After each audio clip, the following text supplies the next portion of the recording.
Oi?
Fala, Fala. Davi. Tudo bem? Tudo.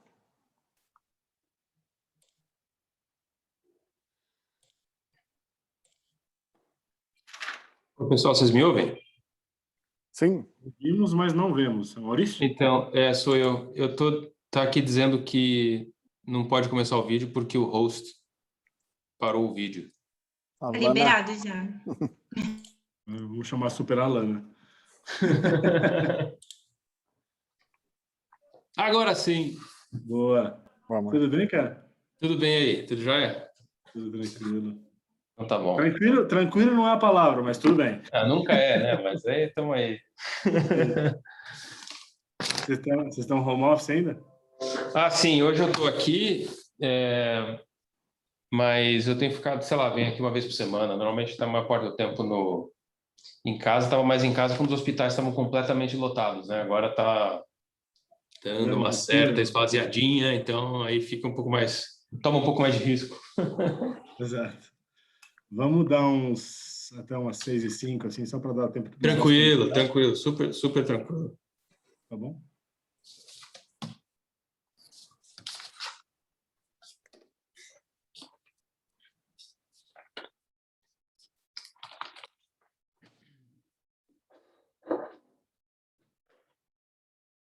Você está no escritório, né, André? Hoje eu estou, sim. Eu também estou. Desculpa, não era comigo, desculpa. Não, sem problema, Maurício. Estou aqui também. Vou dar um rename aqui no meu...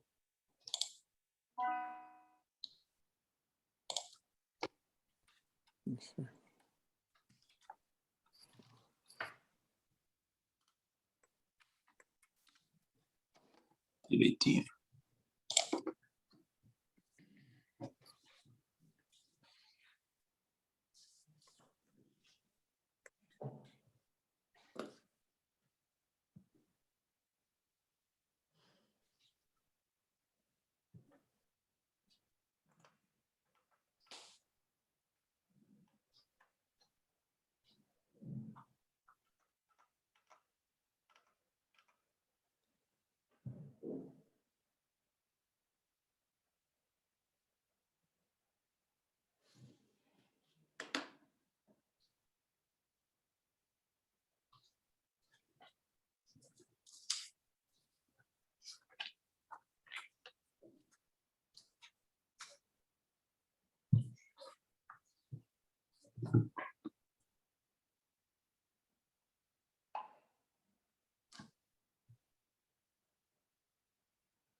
Essa é a hora que acontecem os furos no Zoom, né? A pessoa esquece que está sendo filmado e começa a fazer outra coisa.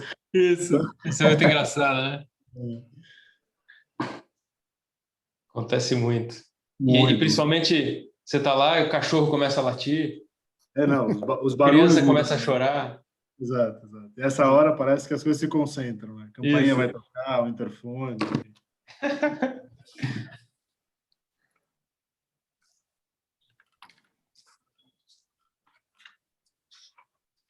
Vamos lá, André? O que você acha? Vamos, tô vendo aqui, acho que respeitar o horário, né? O pessoal vai se plugando aí.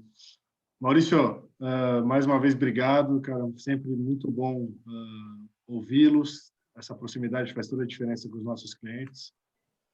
Vamos tentar manter isso como das outras vezes, enfim, um bate-papo, queria ouvir um pouco de vocês, essa visão macroeconômica, vão surgir perguntas de difícil resposta, mas, enfim, faz parte do processo, mas e depois ouvir um pouco do posicionamento do fundo, enfim, o que vocês estão imaginando, né? A gente está tendo um ano diferente do que foi 2020.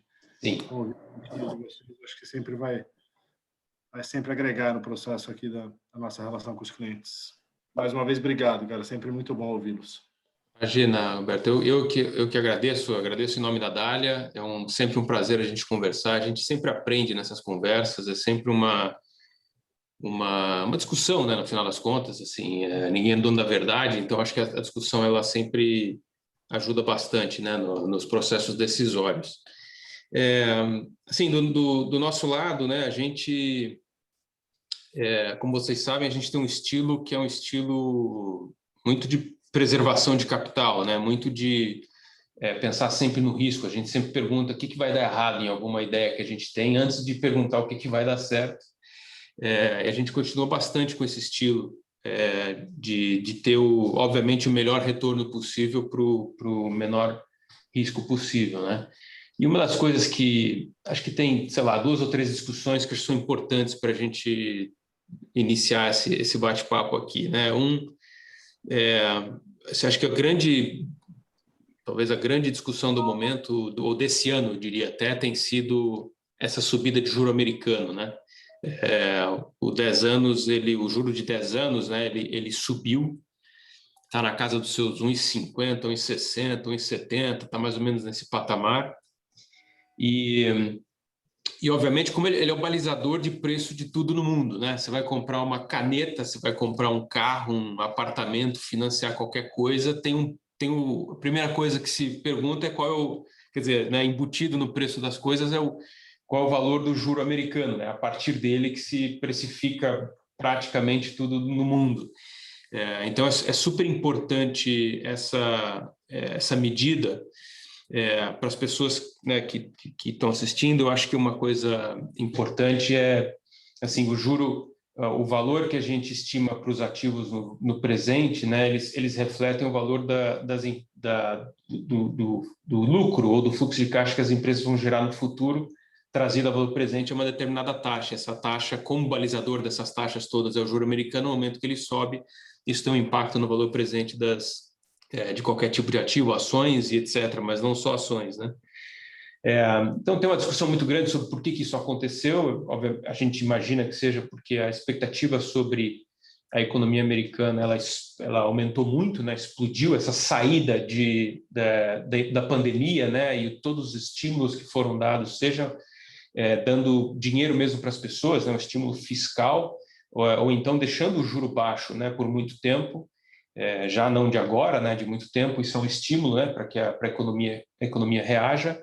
Então, isso tudo fez com que se criasse a expectativa de inflação, commodities subiram, né? Então tem sim uma pressão de inflação que acontece, e por isso o juro subiu. E a grande questão disso tudo já foi, não foi, ele fica aí, ele volta, ele continua subindo. E assim, é muito difícil dizer, assim, ter que saber exatamente para onde é que vai esse negócio, mas acho que tem uma consideração importante a se fazer aqui, né? Ele, assim, pensa o seguinte: 1,5%, 2% de juro, você está em 10 anos, você está emprestando para o governo americano nesse valor, né? Nesse percentual em dólar. Parece um juro baixo, historicamente ele mas se coloca no lugar de muitos países, principalmente desenvolvidos, se coloca no lugar dos europeus ou dos japoneses, que não conseguem emprestar a esse nível, né? Porque o juro é mais baixo do que esse ainda. Pode ser que a gente tenha uma pressão, uma demanda compradora desses títulos, né? Nesse patamar de juro, não só de americanos, mas também de estrangeiros, que tenderiam a colocar uma certa calma nessa subida de juro, que foi muito rápida, né? Ela aconteceu no começo desse ano. Então, eu acho que isso é o que tem acontecido nas últimas semanas, né? O juro deu uma acalmada nesse patamar, ele parou de subir. Acho que essa é uma coisa importante, essa é uma grande discussão que tem acontecido. Isso tem implicações sobre o preço das coisas, como eu falei no comecinho, mas também tem uma implicação sobre onde você investe o dinheiro, né? Que tipo de ativo você investe conforme isso acontece. Então, acho que essa é um dos panos de fundo que eu queria trazer. O segundo pano de fundo, que tem a ver com o primeiro, é a questão da inflação. O juro americano subiu porque existe uma expectativa de que a inflação subiu, né? E que ela possa subir.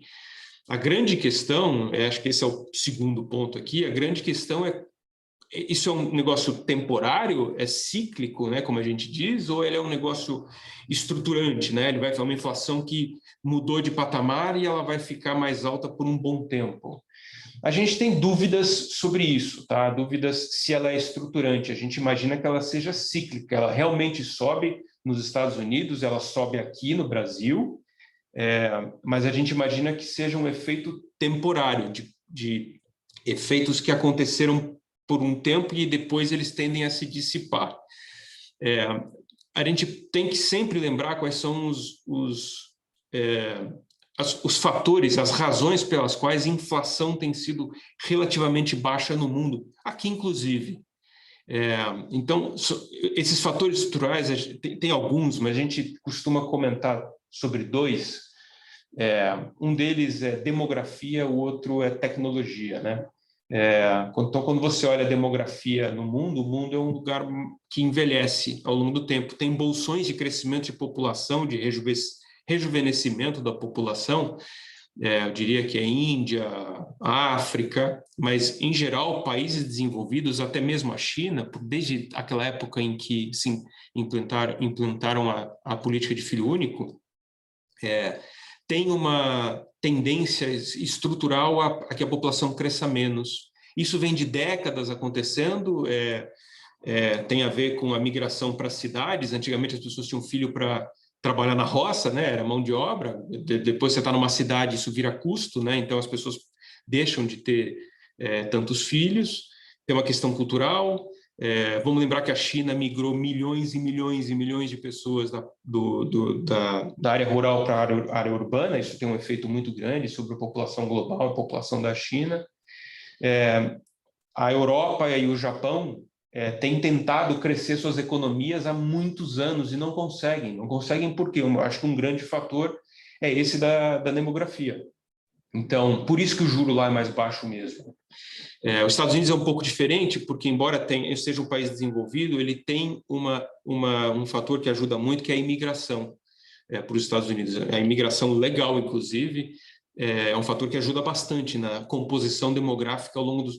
Tem ajudado há muitos anos e vai continuar ajudando nos próximos anos a composição demográfica americana. Então, a demografia é uma coisa que continua fazendo com que o consumo seja, de certa forma, mais restrito. Isso foi tema de uma carta de vocês, né? Foi tema de uma carta de vocês, foi. Né?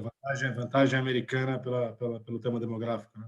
Exato. E não é a única razão. Os Estados Unidos têm uma pirâmide demográfica que é melhor do que a pirâmide demográfica do Japão e da Europa.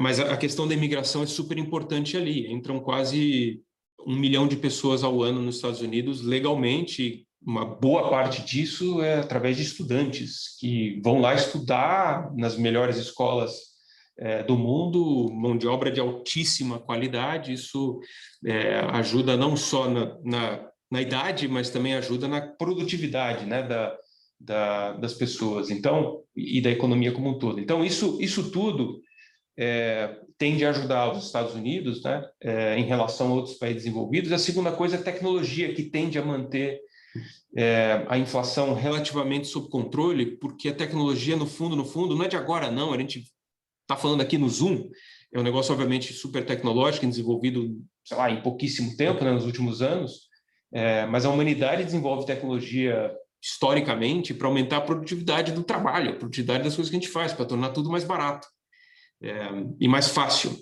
Então, isso inerentemente tem uma pressão baixista, né, sobre preços, e isso acaba mantendo a inflação também sob controle. Então, sim, nesse segundo ponto, nós temos uma pressão que vem desse consumo reprimido de pandemia, estímulos dos governos fiscal e monetário que estimulam o consumo, estimulam a inflação. A gente imagina que isso seja temporário. E aí, por fim, desculpa essa fala até um pouco grande, mas acho que é interessante para a gente trazer os pontos aqui. O terceiro ponto tá bom, mesmo com o juro americano que tenha subido, embora nas últimas semanas ele tenha dado uma estabilizada, o que a gente faz com isso, né? Com tudo que eu comentei sobre a possibilidade de juro americano, se ele sobe ou se cai, se ele fica igual, sobre a inflação, que a gente imagina que seja cíclica, não seja estruturante. No final das contas, apesar do juro americano ter subido alguma coisa, ele ainda é baixo historicamente, como eu comentei. Junta isso, no Brasil, assim, juro americano, no Brasil, o juro, apesar de ter subido, ele é um juro baixo ainda historicamente. Então, quando você junta isso com estímulo fiscal, estímulo monetário, que é essa questão do juro baixo, demanda reprimida, economia da classe consumidora. No mundo inteiro, você está preso em casa, você consome menos. Principalmente na classe que mais consome, que é a classe mais alta, consome muitos serviços. Restaurante, hotel, viagem, esse tipo de coisa, teve uma demanda que foi automaticamente reprimida. Você junta isso tudo, esta combinação de efeitos, a gente acha, tende a ser muito positiva para ativos de risco, tá?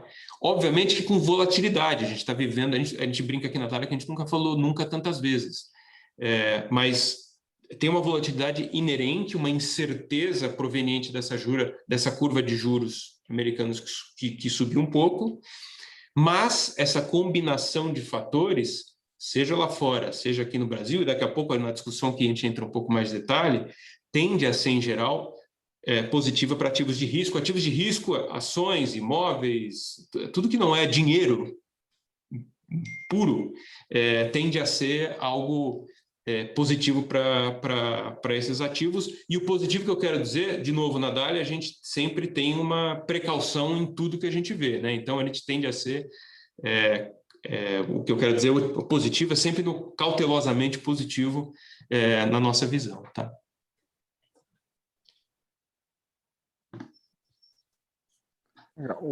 Quando vocês falam assim, vocês assim, historicamente tem lá alguns hedges assim para defender, lá, no passado foi comprado em ouro, comprado em dólar em determinados momentos. O que vocês acham que hoje seria uma boa proteção para esses ativos de risco? Vai para sua cautela prudencial de sempre. Tá. A gente acho que desde o momento 1 o minuto 1 da Dália, tem uma posição em dólar, né? E a gente continua com a posição em dólar. Assim, às vezes é um pouco maior, um pouco menor, mas a gente acredita que essa posição em dólar ela nos ajuda como uma proteção mesmo, né? Como um hedge, um seguro que nos protege contra a volatilidade inerente do mercado, especificamente do mercado de ações, né? Então, a gente... dólar é uma das posições que a gente tem, não é só dólar, a gente tem uma outra posição menor, mas em outras moedas, euro, alguma coisa de franco suíço, mas é bem pequenininho, o principal é o dólar mesmo. E a gente tem, você comentou também, André, a gente tem ouro, sim, já teve, hoje em dia, até para contextualizar, a gente já teve mais, hoje tem um pouquinho menos. Ouro, o que aconteceu, a gente imagina com a pandemia, é um efeito curioso. Eu já volto para o dólar, só um comentário do ouro. O ouro, ele tende, quando o juro baixou no mundo inteiro, também por conta da pandemia, isso tende a ser positivo para o ouro, porque como o ouro não paga juro, quando o juro dos títulos que pagam juro, né, cai, relativamente o ouro se torna mais atrativo e por isso ele sobe. Ao mesmo tempo, conforme o juro sobe, como subiu esse ano, a atratividade do ouro tende a cair. Então, foi uma das coisas que a gente, conforme o juro baixou tanto, a gente sempre tem ouro, é uma posição core, né, para a gente, mas hoje em dia é menor do que já foi por conta dessa subida do juro, tá? Então, até achei que foi importante falar sobre o ouro. Voltando para o dólar, tem muitas pessoas imaginam que há muito tempo, né, dizem, putz, o real já desvalorizou demais, e ele está atrativo em relação ao dólar. Acho que essa é uma discussão válida, a gente tende a ter uma visão de mais médio e longo prazo sobre as coisas, e quando a gente pondera na balança os fatores, né, que ajudam ou atrapalham o dólar, a gente percebe que ele ainda tem muitos fatores que mais ajudam do que atrapalham, tá? E a gente até foi um tema, o Roberto comentou das nossas cartas, eu acho que foi 2 cartas atrás, a gente comentou, um dos temas da carta foi o sorriso do dólar. Essa é uma expressão cunhada, eu me esqueci o nome do economista que cunhou essa expressão do sorriso do dólar, daqui a pouco me vem o nome. Mas é basicamente o seguinte, quando as coisas vão muito mal no mundo, a perspectiva sobre as coisas é ruim, o dólar tende a subir porque as pessoas correm para ativos de segurança. Foi o caso do ouro, foi o caso do dólar durante a pandemia. Foi um exemplo perfeito disso, né? O mundo pegando fogo, corro para onde? Corro para o dólar. Esse é um lado do sorriso. O outro lado do sorriso, de subida do dólar, é a economia americana muito forte, que é exatamente o momento que a gente está vivendo agora. Então, economia americana muito forte é altista para o dólar, ele ajuda o dólar. Em relação, não estou falando em relação necessariamente ao real, tá? Falando em relação às moedas no mundo. Essa barriga aqui, talvez seja o que a gente viveu por um período curto entre essa percepção de muito risco no mundo, que todo mundo correu para o dólar, para, não, peraí, o mundo vai se recuperar, está saindo daqui, commodities vão subir. Então, é quando o dólar ele tende a ficar um pouco, talvez ele caia um pouquinho, ele fica um pouco de lado, foi essa volta. Lembra que em relação ao real ele foi para quase 6 ou 6, e depois ele voltou para 5 alguma coisinha e tal. Eu acho que foi essa coisa. Aí, conforme a economia americana foi mostrando que tinha uma recuperação muito forte, então aí a gente foi para outra perna, outro lado do sorriso do dólar.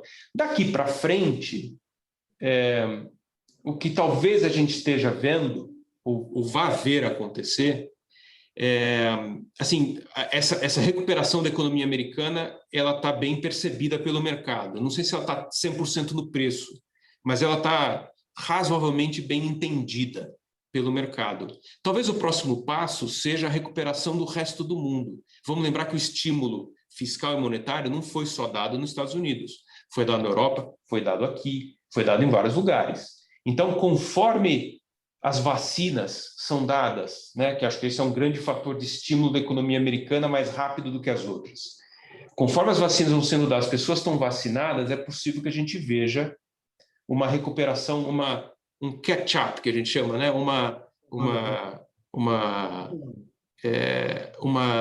recuperação. Ficou para trás o resto do mundo em relação aos Estados Unidos, então talvez ele vá buscar uma buscada do resto do mundo em relação aos Estados Unidos. Talvez a gente possa começar a ver ao longo dos próximos, sei lá, meses. É sempre muito difícil dizer para lá e para cá, mas isso pode ser muito positivo para outros mercados. Não é necessariamente, não é ruim, pelo contrário, tá? Para a economia americana, porque isso enfim, é força para o mundo como um todo, mas pode ser, talvez até mais, né? Pode ser também positivo para o Brasil, para a Bolsa brasileira e também para as bolsas no mundo de mercados desenvolvidos fora dos Estados Unidos, tá? Então, André, eu dei uma longa resposta para a tua pergunta, mas sim, você falou certinho, a gente tem algumas posições de hedge, foi o caso você bem comentou, o dólar e o ouro, que eu já comentei. A gente continua com os dois. Eu diria que historicamente a gente tem um pouco menos de dólar do que já teve, mas ainda é uma posição relevante. Ouro, a gente tem menos do que já teve, ela ainda tem lá uma posição para a gente. E a gente continua tendo porque é isso, a gente vê nos dois ativos como ativos que continuam funcionando, são bons, principalmente nessa velocidade de recuperação da economia americana, como ativos que deveriam proteger a carteira de eventual volatilidade que a gente não esteja vendo. Tá? A gente sempre estimula aqui, do ponto de vista de assessoria, essa posição estrutural em dólar, né? Mas, obviamente, eu queria trazer um pouco essa conversa mais também para o mercado local. Claro. Que talvez a gente coloque alguns temperos políticos, enfim, uma volatilidade, uma oscilação aí que sai um pouco dessa parte macroeconômica. Queria ouvir um pouco vocês em relação ao Brasil também. Eu acho que tem um pouco disso sim, Roberto, que você vê assim, historicamente, quando você vê commodities recuperando no mundo, né, que é o que aconteceu desde que a gente saiu da pandemia, né, commodities sobem. Em outros tempos, o real teria se valorizado bastante em relação ao dólar, e a gente viu um pouquinho, mas não viu isso acontecer na magnitude do passado, né? A história foi muito forte, né? Se voltar um pouco no tempo, a gente tem casos que commodities foi de fato o fato salvador do processo, né? Isso. Eu acho que tem, sei lá, 2 ou 3 fatores para isso, tá? Primeiro, o juro brasileiro. Então, antes o juro era alto, ele atraía muito capital para cá. Então, quando você não tem mais isso, então já não tem essa força que compre real, como tinha historicamente. Acho que esse é um fator. Segundo fator, como você bem mencionou, a parte política, a parte fiscal é super volátil, né? Assim, todo dia tem uma manchete nova, alguma coisa que aparece que você imagina que vai acontecer, mas não sabe bem de onde vem, não sei o quê. Essa volatilidade inerente do funcionamento do Brasil, mercado emergente em geral, tá? Assim, não é exclusividade nossa, não, mas essa coisa dos gastos a mais que vieram por conta da pandemia, essa discussão saudável até, inclusive, entre Congresso e Executivo para saber o tamanho do orçamento, onde é que gasta, onde é que não gasta, é uma coisa que traz mais volatilidade, né? Ou menos firmeza para o real. Tem um terceiro fator, que é parte da minha resposta anterior. Assim, o dólar, com a economia americana, é um bicho forte para burro, assim, crescendo do jeito que está. Então, não é um problema do real em si, é um problema de outras moedas também, né? Então, eu acho que esses 3 fatores têm feito com que o real não tenha se apreciado. Talvez o principal deles seja o juro brasileiro baixo, não tem permitido que o real tenha uma valorização mais forte do que teria, olhando histórico, baseado nessa recuperação de commodities tão grande, né? Agora, tanto para... Assim, você mencionou a volatilidade natural, né, de mercado, do mercado brasileiro por conta do fiscal, do político, etc. A gente tende a ver essa coisa como parte do processo. Sim, é o Brasil de sempre, sim, um pouco mais, um pouco menos, etc. Nunca Mas tivemos estabilidade política, não vai ser agora que a gente vai ter estabilidade política. Né? Assim, assim, faz parte da maturidade que a gente tem que atingir como mercado emergente, né? Isso é quase natural. Então, de novo, a gente tem essa posição em dólar, imaginando que talvez, sei lá, o real pode apreciar um pouco, não sei o quê, mas a gente tende a olhar para as coisas a médio e longo prazo. Não é descartável a possibilidade de que o real até se valorize no curto prazo em relação ao dólar, conforme se a gente vê uma evolução da população vacinada no Brasil, portanto, a possibilidade de recuperação do consumo da economia brasileira, é possível que a gente veja alguma recuperação do real em relação ao dólar a curtíssimo prazo. Então, assim, parece muita coisa aparece no preço, né? A nossa posição em dólar ela tem mais a ver, como a gente comentou, em um hedge, né, natural para todas as coisas que estão na carteira, não só por uma posição inerente que a gente pensa que, putz, o real vai se desvalorizar muito, né, em relação... Acho que ao longo do tempo pode ser que sim, mas não é bem por aí. O que eu quero dizer com isso, resumindo, acho que parece bastante coisa, assim, o orçamento passou, parece que tem muita coisa já meio precificada. Então, eu não quero dizer, para deixar claro, não quero dizer que a nossa posição em dólar, a gente imagine que o real vai se desvalorizar para burro daqui para frente. Pode até acontecer um pouco do contrário, não, imagino que não muito, tá? Mas pode até acontecer pelo contrário. E aí, falar. Não, nesse cenário aí que dólar vai ter mais para desvalorização do real do que valorização do real, o que vocês, assim, posicionamento do fundo em relação a isso? O que são as empresas que, enfim, exportadoras que vocês estão usando também como uma forma de hedge ou não?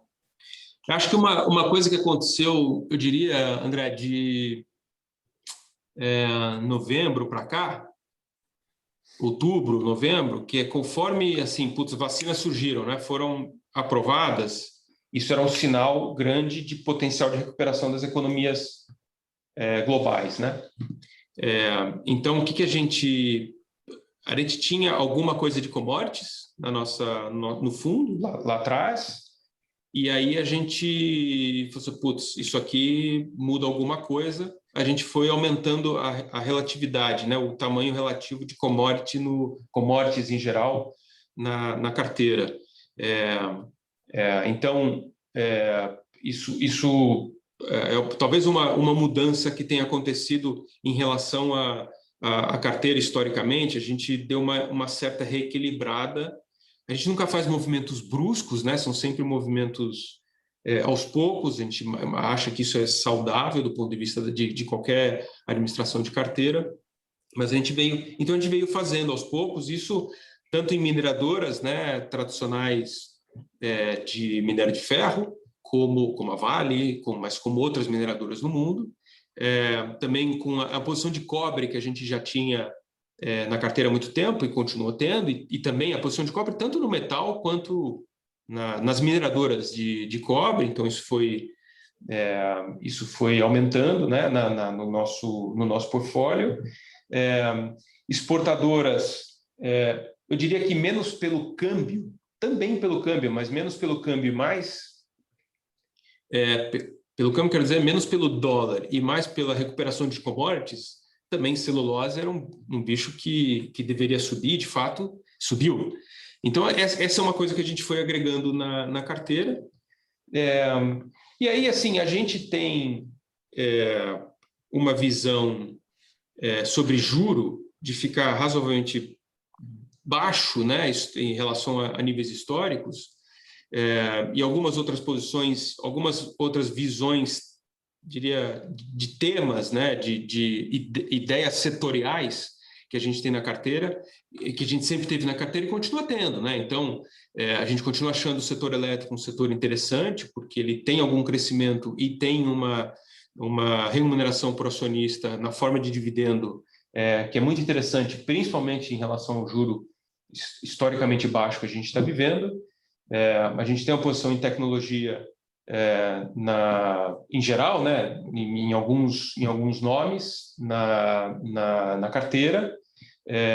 A gente continua com a visão de financial deepening, né, nessa coisa das pessoas tirarem o dinheiro estacionado da renda fixa para ir para outros ativos de risco, por exemplo, inflação. A gente continua com alguns nomes que representam essa temática, vamos dizer assim. E aí, talvez esse quarto elemento, vamos dizer, que foram as commodities que eu mencionei. Esse é um outro tema que a gente vem investindo mais recentemente, e com isso vem compondo a carteira mais ou menos dessa forma, sempre olhando médio e longo prazo, sempre escolhendo empresas cujo balanço é decente, empresas que têm a possibilidade de ganho de market share, empresas que o management já tem uma prova de execução muito boa. Enfim, é um conjunto de fatores que a gente escolhe que a gente usa, né, para escolher as empresas, e a gente continua aplicando esses fatores com a adição aqui e ali. Bom, beleza, então o mundo vai se recuperar? Putz, vamos colocar um pouco de commodity mais aqui para dentro. O juro vai continuar, estacionou, tranquilo? Então, putz, não precisamos... Se a gente tem alguma coisa de tecnologia que tende a sofrer mais conforme o juro sobe, já não precisa trocar tanto, né? Deixa lá a nossa posição de longo prazo e está tudo bem. Então, assim, certos ajustes a gente fez aqui e ali para levar esse cenário em consideração. Nada brusco, nada dramático, mas a gente fez certos ajustes aí, tá? Então, nessa conversa de financial deepening aí, sei que um sócio de vocês aí é especialista em bancos, né, o Alessandro. Isso, Alessandro, O que ele tem pensado aí desse setor, enfim, que tem um peso relativamente grande no Bovespa, né? Sim, tem os bancos, é curioso, né? Ao contrário do passado, em que os bancos tinham crescimento, hoje em dia eles viraram pagadores de dividendo, né? Então, eu acho que assim, a gente tem quase nada de bancos aqui na carteira, né? Às vezes a gente pega assim, alguma coisa que fica muito, sei lá, muito evidente, assim, uma remuneração de dividendo ou algum buyback muito forte, então a gente acaba aproveitando uma coisa aqui e ali, mas muito, muito pouquinho. Não é nem a nossa cabeça aproveitar essas coisas de curto prazo, a gente prefere escolher histórias de médio e longo prazo. E para os bancos, a história de médio e longo prazo é uma vida dura, né? Uma vida de muita competição, de juro baixo. Então, isso tende a ser ruim, né, para a valorização da ação dos bancos. No Financial Deepening, né, até por conta da competição contra os bancos, o que a gente tem tido na carteira, a gente tem tido XP, BTG, os dois, né, principalmente, tem sido a forma como a gente tem se exposto a esse tema do Financial Deepening, das pessoas tirarem dinheiro da renda fixa e terem dinheiro em outros tipos de ativos, e não só, né, mas assim, é dinheiro que sai, de certa forma, dos bancos para ir para outras plataformas, outras formas de investimento, as plataformas de investimento. Então, a gente tem se exposto mais ou menos por aí, tá? Então, nos bancos, assim, é sempre uma discussão, né?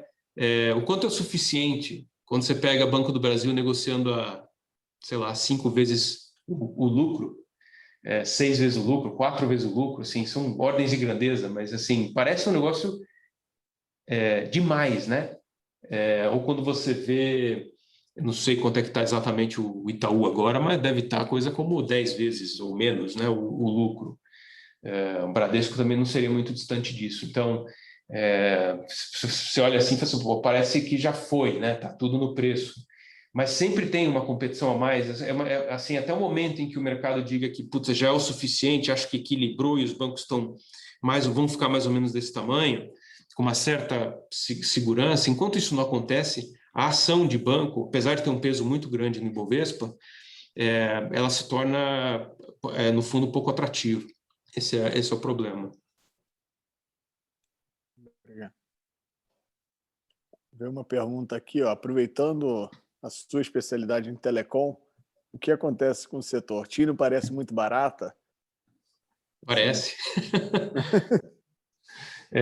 Sim, assim, eu falei de banco, é engraçado que bancos e telecom, eles lembram, um não lembra o outro, né? Porque o crescimento é baixo, né? Dos dois setores, assim, de certa forma, telecom e banco tem uma intensidade de capital, né? É necessário muito dinheiro para você rodar essas operações e continuar investindo para que não caia a receita, etc. Agora, tudo tem limite, né? Então, a gente tem até TIM na carteira. Aliás, eu quero deixar claro que eu falo esses nomes aqui para ilustrar, tá? Não estou querendo induzir ninguém a comprar diretamente, nem nada disso, assim, não é nada disso não, tá, gente? Mas assim, realmente para ilustrar. E, assim, quando você tem no setor de telecom uma consolidação, que é o que está acontecendo, né, com a TIM, a Vivo e a Claro comprando a Oi, isso gera uma quantidade de sinergias muito grande entre as operadoras. Então, tem um potencial de crescimento de resultado mesmo, de lucro para as empresas ao longo dos próximos anos, só daí bastante interessante. E o mercado é engraçado que meio que deu de ombros, né? O preço das ações está mais ou menos estável, apesar dessa consolidação, diria até transformacional, super importante que está acontecendo. Segundo, a dinâmica de competição, até por conta dessa, já era assim, tá? Mas com a consolidação, com a compra da Oi fica mais ainda, a dinâmica de competição ela tende a ser, eu não diria favorável, ela tende a ser estável. Você não vai ver grandes movimentos, preços para lá e para cá, uma coisa muito, muito violenta, né? Isso é positivo para quem faz um investimento em capital intensivo tão grande como é o setor de telecom, isso tende a ser positivo. Terceiro, você tem a possibilidade de que as empresas finalmente, como a Vivo e a TIM têm feito, adicionem mais serviços aos clientes e não simplesmente ser o provedor de acesso à internet, que é, no fundo, o que as empresas fazem, né? Faziam antigamente de voz, agora fazem de dados, né? De internet. Então, isso passou a ser um negócio meio comoditizado, né? Tem tem potencial de crescimento em banda larga? Tem tudo certinho. Mas isso é uma certa comoditização do serviço, com pouca diferenciação. Então, conforme elas vêm com mais serviços, sejam financeiros, seja assinatura, seja venda de qualquer tipo de produto através da base de clientes que as operadoras têm, é uma nova vertente de potencial crescimento que as operadoras possam se beneficiar. E aí, por fim, você junta o valuation, né? O valor que as empresas estão negociando, uma TIM, uma Vivo, assim, é coisa de... o fluxo de caixa que essas operadoras estão gerando em relação ao valor de mercado delas é coisa de 11%, 12% ao ano, né? Que poderia retornar ao acionista esse dinheiro. A Vivo retorna uma boa parte disso, a TIM ainda não, uma vez que a Oi se consolida, etc., eventualmente pode acontecer. Então, sim, acho que tem que ter muita paciência, porque até que, né, essa potencial de ganho sinérgico com a compra da Oi apareça no resultado dos operadores, a gente está falando do ano que vem, 2023, etc. Tem que ter muita paciência sobre isso. Olhando médio e longo prazo, são ações que são interessantes. A curtíssimo prazo, acho que elas não têm muito... qual é o fator que vai fazer que, de repente, as ações andem do nada, né? Acho um pouco provável, mas a médio e longo prazo, acho que são ações interessantes. Surgiu mais uma pergunta aqui do Flávio. Ouvi um pouco sua opinião sobre o volume de IPOs que a gente está vendo no mercado. Tá. Legal. E aí eu vou complementar um gancho aqui para entender como é que vocês, dentro da Dália, discutem o tema de criptomoedas. Tá bom. Acho que são coisas que estão muito em voga, né? Então, acho que faz parte. É isso mesmo, Roberto. Bom, primeiro nos IPOs, né? A gente acha super saudável que a gente veja esses IPOs acontecendo no Brasil. A gente costuma dizer que a Bolsa brasileira ela não reflete a economia brasileira, ao contrário da Bolsa americana, que de fato reflete a economia americana, né? Então, quando os IPOs aparecem, né, tem muita empresa boa no Brasil, e os IPOs aparecem, isso tende traz histórias novas, traz temas novos, traz o reflexo da economia brasileira, né, melhor representada na Bolsa, dá mais alternativas, aumenta a liquidez. E se você pensar bem, isso tudo está, em parte, justificado pelo fato do juros ser baixo. Assim, muita empresa se consolida, se justifica, se viabiliza por conta do juro baixo, né? Então, os IPOs têm acontecido em parte por isso. Pensa o setor de tecnologia, que não dava para contar na mão aqui a quantidade de empresas que você poderia dizer que são de tecnologia no Brasil. Já aparece aqui ainda é muito pequenininho, né? Não dá para comparar com os Estados Unidos, Europa, etc., China, mas a gente caminha num processo de maturação, evolução, etc., do mercado de capitais do Brasil, caminha para ter mais empresas de tecnologia listadas na Bolsa. Agora, tem que ser...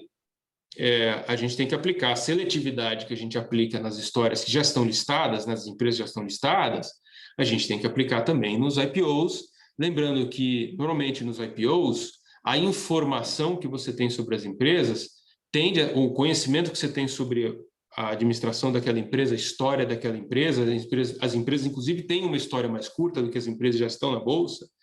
Então, a informação é que a gente costuma dizer que é mais assimétrica, tem menos informação sobre aquelas empresas do que as empresas já estão listadas na Bolsa, por motivos óbvios. Então, a gente aplica uma seletividade, a gente tende a ser mais cauteloso ainda do que o comum, quando vai fazer análises de IPO, só que tem histórias de IPO que são muito interessantes, muito boas. Lembra que também as pessoas têm que se preocupar com liquidez, tá certo? Quando um IPO vem, se for uma oferta muito pequenininha, a liquidez daquilo tende a ser muito pequena, isso torna o risco sobre ter aquela ação maior, porque a volatilidade pode ser muito grande. Então, é sempre bom levar liquidez em consideração e aí a análise, a seletividade natural que a gente aplica para as ações que já são listadas, com um olho crítico mais forte, a gente aplica nos IPOs. Mas a gente gosta muito de de analisar essas histórias novas. Não necessariamente a gente vai comprar, mas a gente vai analisar essas histórias novas para ver se tem alguma coisa que a gente acha interessante para ter no portfólio, sempre pensando no médio e longo prazo. É bom lembrar o seguinte, a gente quase não, nunca investe em alguma historinha, alguma ação, algum ativo, não precisa ser só ação, que não faça parte de um quebra-cabeças. A gente não vai comprar uma ação porque é uma ação só. A gente vai comprar uma ação que faz sentido dentro da análise geral que a gente faz, seja setorial, seja macro, tá? Então, não dá, até por isso não dá para entrar em qualquer IPO.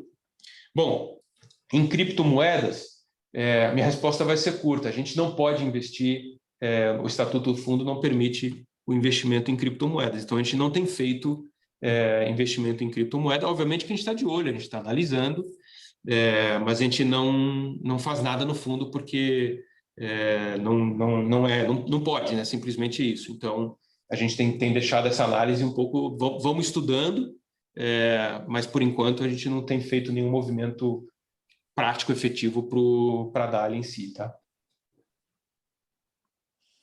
Uma pergunta aqui, qual percentual do fundo está em BDR ou companhias estrangeiras? Legal. Vamos lembrar que a gente tem 3 fundos, tá? Principais. Eu acho que a pergunta foi direcionada ao Total Return. Mas vale falar dos outros. Mas é bom ponto, André, porque ele é o carro-chefe, né? O nosso raciocínio sobre o investimento, independente se são 3 fundos ou não, a gente faz uma análise macro global, o que está acontecendo com juro, PIB, moedas, Estados Unidos, Europa e Ásia, e aqui, obviamente, né? Mas o macro global. E aí a gente aplica Bom, o que acontece com essas variáveis? O que a gente faz com isso? Né? Onde é que a gente investe e que tamanho a gente tem das coisas?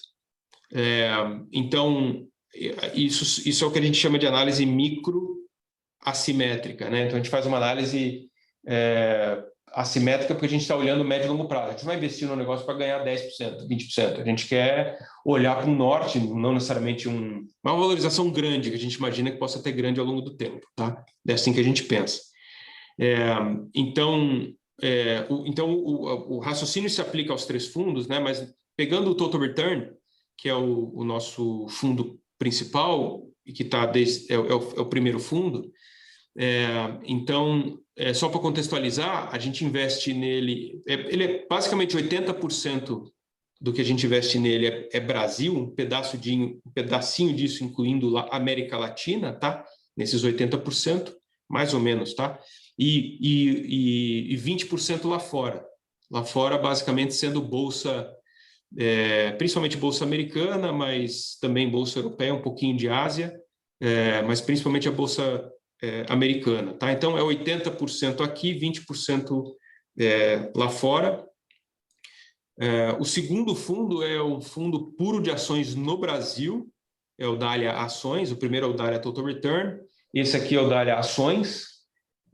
O Dália Ações, o que a gente faz? As ações que a gente escolhe para o Brasil, no Total Return, a gente compra também no Dália Ações, tá? Obviamente com pesos diferentes, porque ele é puro de ações, mas são os mesmos ativos.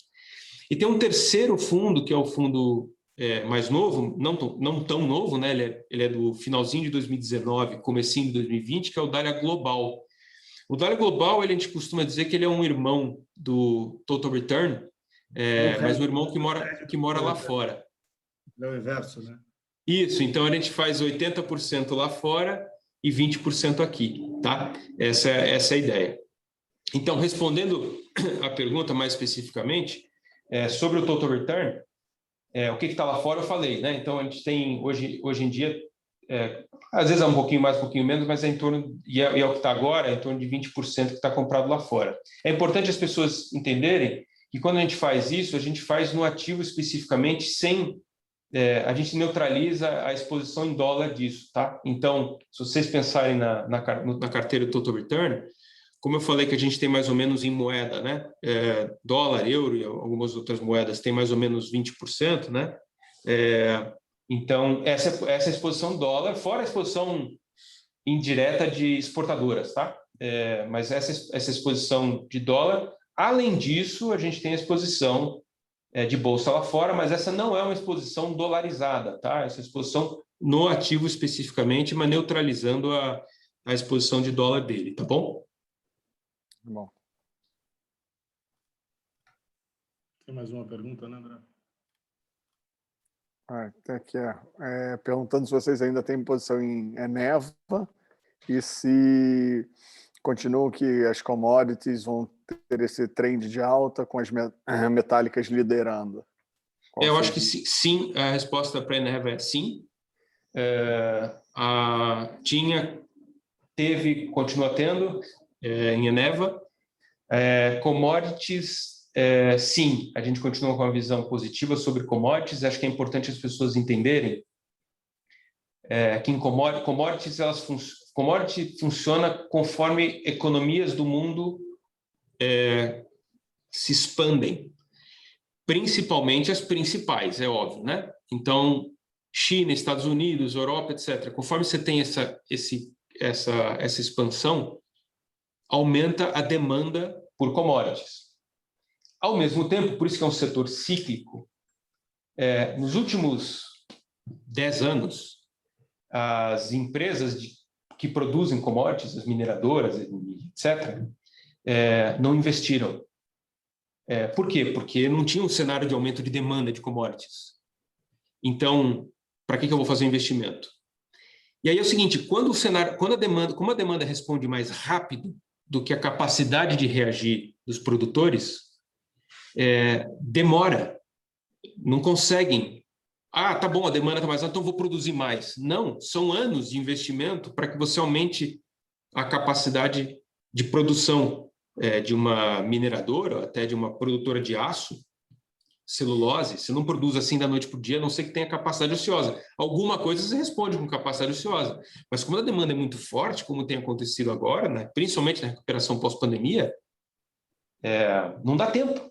Então, por isso que o setor é cíclico, né? Então, como não teve investimento, até que a expansão da oferta ela aconteça, a demanda traz o preço para cima.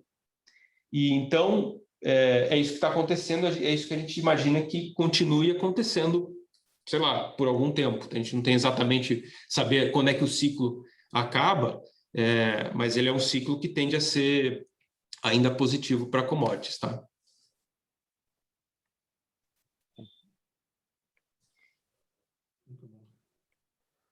Mais alguma coisa aí, Dolib? Não apareceu nada. Acho que foi bem completo, cara.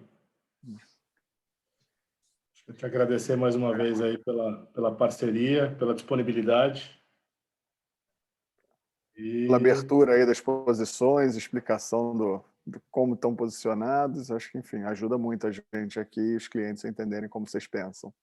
Legal. Eu que tenho que agradecer a vocês, como eu falei, é sempre legal a gente falar sobre isso para expor as nossas ideias, a forma como a gente pensa, como você falou, André, mas também para discutir, né? É legal receber essas perguntas para a gente também explanar a forma como a gente pensa sobre elas. Acho que assim, a gente, sempre importante dizer, né? A gente sempre pensou no investimento como um todo, numa forma como a gente gostaria que fosse investido o nosso próprio dinheiro, que é o que está aqui, né? A gente investe junto com os cotistas. Então, a forma como a gente está fazendo, pensando a médio e longo prazo, fazendo essa diversificação de ativos, tendo ações como o núcleo principal, né, do que a gente faz, mas não só ações, fazendo outras coisas em volta, eu acho que isso é talvez a combinação que a gente imagina seja possível ter um retorno legal, mas com um risco resguardado. Então, esse quebra-cabeça, né, essa composição, é o que a gente tenta fazer desde o começo e todo santo dia. Então, de novo, mais do que nada, agradecer a vocês pela confiança e pela oportunidade. Bom, a gente agradece, Maurício. Obrigado, cara, mais uma vez. Imagina. Ótimo papo. Valeu. Obrigadão, valeu. Até a próxima, cara. Obrigado. Até a próxima aí. Até a próxima.